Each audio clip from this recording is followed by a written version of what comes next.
Hello everyone and welcome to my channel. Hope you all are doing well. So let's start with today's video, which will be in continuation with the previous one. But before that, don't forget to subscribe to my channel and press the bell icon to remain updated. Okay, so this is the transition graph that we'll analyze today, and we'll just try to dot down the 5 characters or 5 tuples which will represent a particular finite automata. Okay, so this transition graph or simply graph is based on the problems that we have to solve. See, I'll be dealing with problems like a divisibility of a unary number by 3 or any number 3, 4, 5, 6 divisibility problems. We'll deal with the problems like divisibility of binary numbers and also problems related to strings and substrings, etc. We will discuss all these examples in our upcoming videos. For time being, let's just try to analyze this graph. Okay, so here in the graph, as I already told you, that we have one initial state and that is present, and in this case the initial state is A. Similarly, here as you can see, this C is surrounded by a double circle, so we can say that we have one final state also, that is C. That is C, right? So B is another state that's present in our machine, or this transition graph representing that particular machine. So as you can see, we have the edges from A to B, similarly from B to A, from B to C, from C to B, here's from C to B, B to C, from A to C. We have these edges. So what does this mean? What do these edges depict? Okay, simply this shows that when 0 is given as an input to A, it shows a transition, or you can say it shows a change from A to B. It moves from A to B. Similarly, when 0 is given at B, it shows change. It change in state from B to A.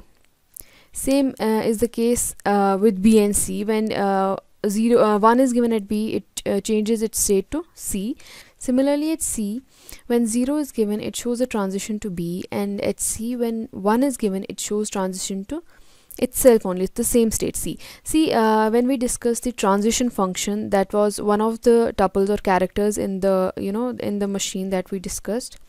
We had a transition function delta, which was represented by an equation Q cross sigma gives Q. At that point of time, I told you that this Q can be either a different state or it can be a same state, and in this case, when at C 1 is given as an input, it moves to the state that is also the same, that is C.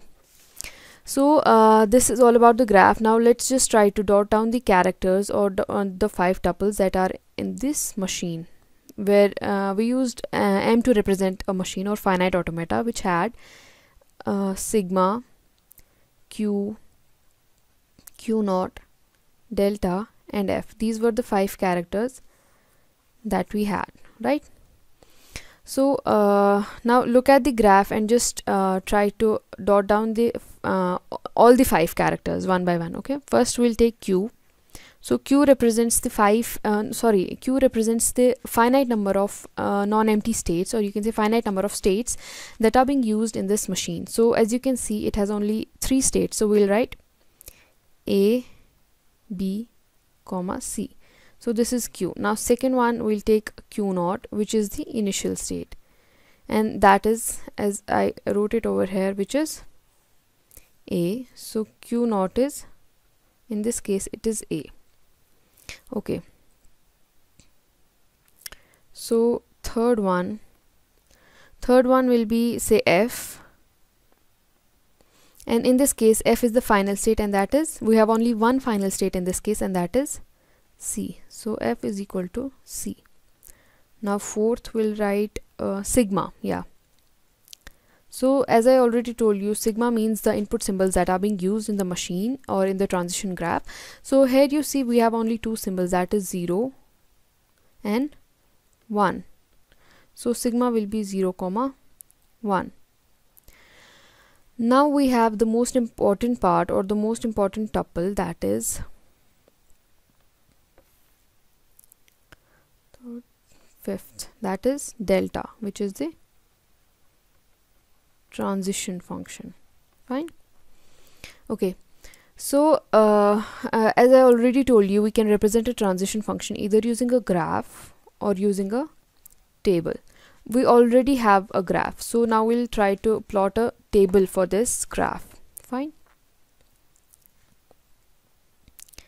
See, this is it's a very simple table. It's just a two-dimensional table, dimensional table, where on one side we'll write down the states that are present in our machine. Fine. And on another side we'll write down the symbols that are used in this machines. It's simple. See here, like in the case we have okay, I'll have to draw the diagram again. So we have A, B, C.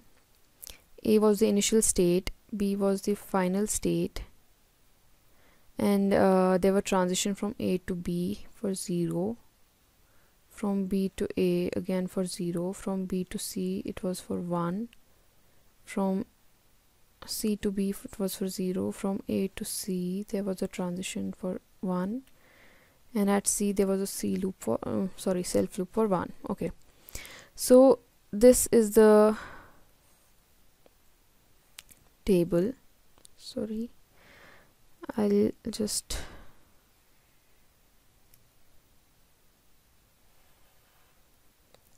this is the table. From one end we'll write the states. Here we have 3 states: A, we have B, and we have C. These are the states. Okay, and from another end we'll write down the symbols that we use, that is 0 and 1. So here now just look at the graph. Okay, to plot this table we have to use the graph. See, at A, when 0 is given as an input, it moves to B. Now see how you'll plot this in a table. You'll see at A, when 0 is given as an input, to which state does it move? You have to write it over in the corresponding box. Okay, A at 0 moves to B. Fine. Now A at 1, when we are at A and 1 is given as an input, it shows a transition to state C. So A at 1 gives C. Similarly for B, we have B, when 0 is given as an input at B, it shows a transition. Here you can see it shows a transition to A. So we'll write down A over here. Similarly, when 1 is given as an input to B, it shows a transition to a state C, and we'll write it down in the corresponding box. A at B gives C. And similarly at C, when 0 is given as an input, see here, when 0 is given as an input to C, it has shown a transition to B. So we'll write down B over here. And at C, when 1 is given as an input, see here, we are at C and 1 is given as an input, it will show a transition to same state, that is C. Okay, this is the way how you draw a transition table. It's very easy to understand. So these were the 5 tuples in all. These were the 5 tuples: Q, F, Q naught, sigma, and delta. I hope everything is clear till now. In our upcoming videos, we'll do a lot more examples to make it more easy for you to understand. Okay. In our next video, I'll start with a basic model of finite automata, where we'll see how it works, its working, and then we'll see the types of finite automata as well. Fine. Till then, take care of yourself and thanks for watching. Do like and share this video and subscribe to my channel and press the bell icon to remain updated. See you in the next video. Goodbye.